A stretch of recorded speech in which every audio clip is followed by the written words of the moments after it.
আসসালামু আলাইকুম রহমতুল্লাহ। প্রিয় দর্শক, আজ নিয়ে এসেছি ডিম বেগুনের মজার একটি রেসিপি। অসম্ভব মজার এই রেসিপিটি ঘরোয়াভাবে কিভাবে আমি তৈরি করে নিয়েছি, হাতের কাছে কয়েকটি উপকরণ দিয়ে সেই সব কিছু রেখেছি আজকের ভিডিওতে।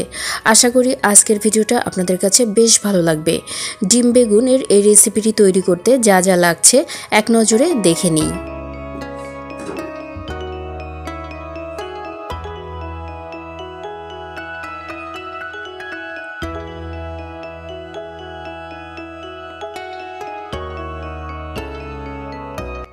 প্রথমেই চলে যাচ্ছি চুলাতে। চুলায় একটি কড়াই বসিয়ে দিয়েছি এবং তাতে পর্যাপ্ত পরিমাণে তেল দিয়ে নিচ্ছি।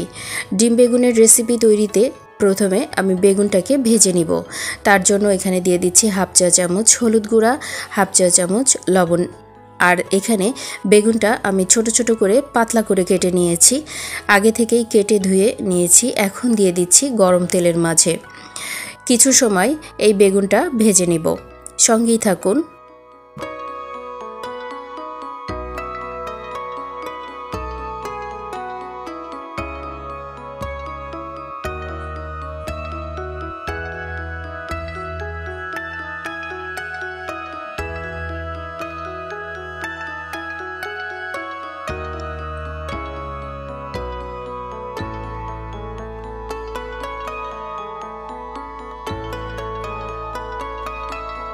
দুই থেকে 3 মিনিটের মতো বেগুনটাকে ভেজে নিয়ে আমি তুলে রাখবো।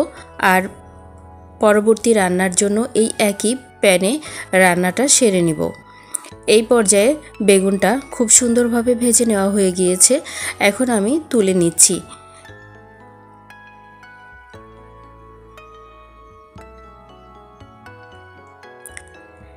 এই একই পাত্রে কিছুটা তেল বাড়িয়ে দিয়েছি এবং প্রথমেই জিরা ফোড়ন দিয়ে নিচ্ছি। আর এখানে দিয়ে দিব পেঁয়াজ কুচি। বড় সাইজের 2টা পেঁয়াজ কুচি করে নিয়েছি, দিয়ে দিয়েছি। পেঁয়াজটা বেশ একটু নরম হয়ে যাওয়া পর্যন্ত অপেক্ষা করব। একটু নেড়ে চেড়ে নিচ্ছি। আর এটাতে দিয়ে দিব রসুন পেস্ট 1 চা চামচ, আর দিয়েছি কিছু কাঁচা ঝাল ফালি, আর দিচ্ছি এখানে সামান্য পরিমাণে লবণ, সামান্য পরিমাণে শুকনো ঝালের গুঁড়া আর 1 চিমটি আদা গুঁড়া। আপনারা এখানে আদা পেস্ট ব্যবহার করতে পারেন।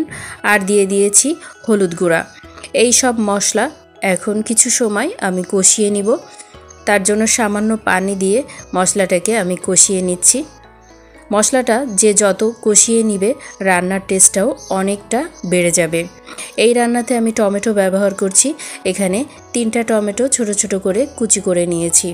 টমেটোটা দিয়ে দিয়েছি এবং কিছু সময় নেড়ে চেড়ে নিচ্ছি।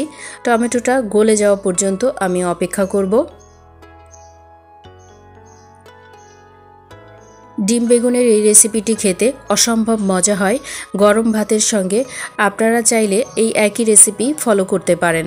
এ পর্যায়ে টমেটোটা বেশ গলে গিয়েছে। এখন আমি ডিম ভেঙে দিব। 2টা ডিম নিয়ে নিয়েছি। আমি ডিম 2টা এখন ভেঙে দিচ্ছি। আপনারা এখানে 2 থেকে 3টা ডিমও ব্যবহার করতে পারেন, তাহলে স্বাদটা অনেক বেশি ভালো পাবেন। আমি 2টা ডিম ভেঙে দিচ্ছি। ডিম 2টা টমেটো মশলার মিশ্রণের মাঝে নেড়ে চেড়ে মিশিয়ে দিব। কিছু সময় এভাবে নেড়ে চেড়ে নিব।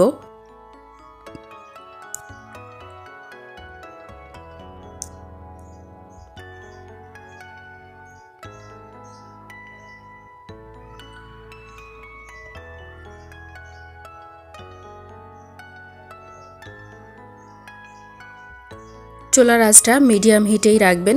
এখন মিশিয়ে দিচ্ছি। সবটা একসঙ্গে মিশিয়ে দিয়ে ভেজে রাখা বেগুনগুলো এ পর্যায়ে দিয়ে দিব। যেহেতু আগে থেকেই বেগুনটাকে ভেজে নেওয়া হয়ে গিয়েছে, এখন আমি বেগুন দিয়ে দিচ্ছি। ডিম মশলার মাঝে ভেজে রাখা বেগুন দিয়ে আরও একটু সময় নেড়ে চেড়ে নিব।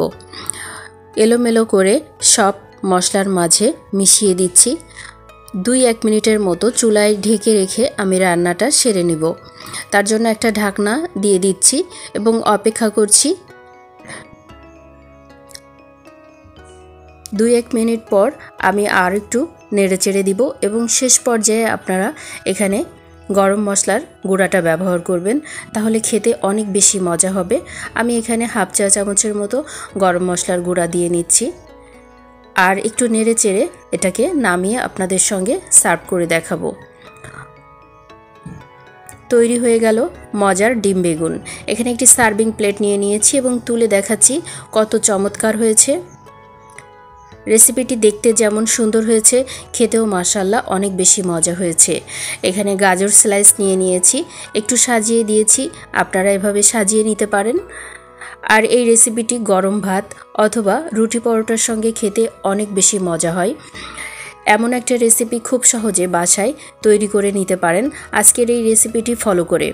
আশা করি আজকের এই রেসিপিটি আপনাদের কাছে অনেক বেশি ভালো লেগেছে। প্রিয় দর্শক, আপনারা যারা ধৈর্য ধরে আমার পুরো ভিডিওটার সঙ্গে ছিলেন, আপনাদের অনেক অনেক ধন্যবাদ জানাই। পরবর্তী ভিডিওর আমন্ত্রণ জানাচ্ছি। আর আপনারা যারা আমার চ্যানেলটি এখনও সাবস্ক্রাইব করেননি, প্লিজ সাবস্ক্রাইব করে আমার সঙ্গে থেকে যেতে পারেন। আল্লাহ হাফেজ।